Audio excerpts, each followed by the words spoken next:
Terus berjibaku berupaya menangani polusi udara di Jakarta dan sekitarnya. Cukup efektifkah langkah pemerintah sejauh ini? Kita membahasnya bersama pengamat kebijakan publik Agus Pambagio. Pak Agus, selamat sore. Selamat sore. Ya, Pak Agus, menurut Anda cukup efektifkah langkah-langkah yang sudah diambil pemerintah dalam menangani polusi udara di Jakarta dan sekitarnya? Tentu belum ya. Ini kan kita kan baru seminggu lebih lah.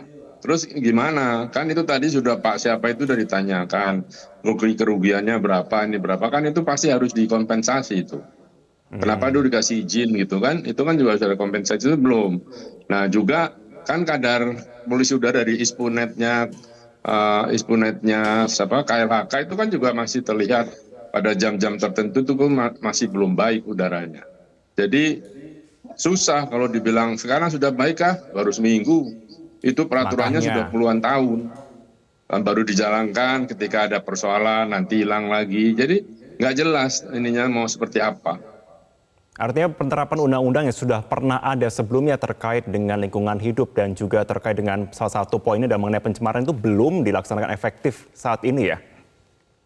Iya, undang-undangnya sudah ada, PP-nya ada, permennya ada semua. Cuma tidak dikerjakan dan juga tidak dilakukan penegakan hukum. Begitu sekarang seperti ini baru kelabakan kan semua ya belum bisa direview lah. Apakah sudah efektif atau belum. Saya selalu katakan penanganan pencemaran lingkungan itu tidak bisa dalam hitungan hari, bulan, dan tahun panjang. Karena harus ada sosialisasi, harus ada penegakan hukum dan seterusnya. Dan juga diberi alternatif kesempatan untuk alih profesi dan seterusnya. Itu harus dilakukan dengan secara seksama. Nggak bisa kalau teman wartawan tanya terus alternatif untuk penyelesaiannya apa. Saya bilang nggak ada. Karena nggak bisa pendek, itu perlu waktu yang panjang untuk membereskan itu. Karena apakah memang kalau kita lihat misalkan terkait dengan musim begitu, ada pemerintah yang menyatakan bahwa ini karena saat ini cuacanya sedang panas saja, kemudian sedang naik lagi. Kemudian pada waktu nanti cuaca sudah mulai musim hujan, sudah mulai agak mendingan juga, kemudian tertutup dan kemudian lupa, atau seperti itu bagaimana? Iya, seperti itu. Jadi penanganan kita sekarang sesuai dengan musim. Kita sudah tahu bahwa kita punya dua musim. Ketika kemarau tinggi suhunya, terus ada lagi El Nino, nanti ada apa lagi. Nah itu kan sudah harus diantisipasi. Masa mengantisipasi dilakukan begitu kejadian kan nggak betul. Semua peraturan yang sudah ada sekalian diterapkan dan dikaji apakah masih pas atau tidak. Baru lakukan perubahan lagi. Jangan bikin, nah sekarang ada itu pakai surat edaran semuanya. Kalau surat edaran itu kan bukan penegakan hukum. Surat edaran itu saya selalu katakan seperti mading zaman kita kuliah dulu. Pengumuman saja. Oke. Bahkan sekarang langkah yang salah satu yang cukup tegas disampaikan, bahkan Presiden sampai mengatakan bagi pabrik yang tidak mau memasang scrubber akan ditutup pabriknya. Nah dengan situasi yang sudah terlanjur seperti ini, menurut Anda akan efektifkah? Bisa efektif, tapi sekali lagi tidak bisa dalam jangka pendek. Kalau Presiden mengatakan gitu, pastinya pemerintah memberikan bukan subsidi lah, fasilitas kredit untuk pembelian scrubber itu. Kan tidak murah scrubber itu. Ya. Kemudian kita masih banyak UMKM yang tadi membakar kabel-kabel diambil tembaganya, itu kan sama plastik. Itu tadi coba dicek pembakaran tempurung kelapa itu untuk alat bakarnya apa? Jangan-jangan plastik itu. Nah itu kan sudah dioksinnya tinggi, tapi tidak dilarang. Bagaimana? Ada juga yang menyatakan regulasi kepada PLTU yang masih berbahan bakar batu bara begitu. Dan situasi saat ini tidak bisa dalam jangka waktu dekat berarti Pak ya? Ya nggak bisa, kan PLTU sebagian sudah scrubber sudah dipasang dan juga sebaran-sebaran fabanya dan sebaran-sebaran lainnya itu sudah tidak menyebar kemana-mana. Sudah, tapi kan penyebabnya utama tidak itu. Kita kan masih tambang batu bara, sudah mau dibunuh dini, yang baru dibangun sudah mau dibunuh. Tapi kan ada jadwalnya. Kalau nggak kita mati listrik bagaimana? Kita kan pembangkitnya itu utamanya kan batu bara. Kalau kita pakai solar diesel, minyak diesel gitu, kan harus impor lagi, mahal lagi.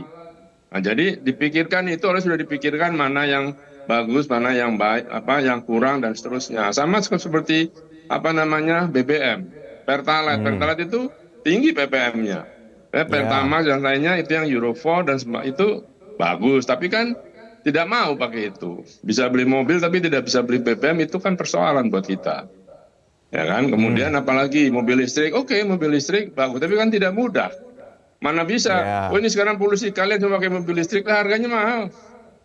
Setelah itu nanti betul. 8 tahun kemudian ketika baterainya sudah habis, kita mau beli baterai harganya 2/3 dari harga mobil. Terus mobilnya rongsokan saja, itu jadi limbah lagi dan itu terjadi di Cina. Nah itu yang harus Oke. diantisipasi. Kalau solusi jangka panjang, Pak Agus, kita berbicara juga langkah apa yang harus dilakukan oleh pemerintah. Kalau kita lihat kalau untuk Pemprov Jakarta saja ya, saat ini melakukan uji kelayakan emisi kendaraan. Bisakah ini menjadi modal untuk jangka panjang juga?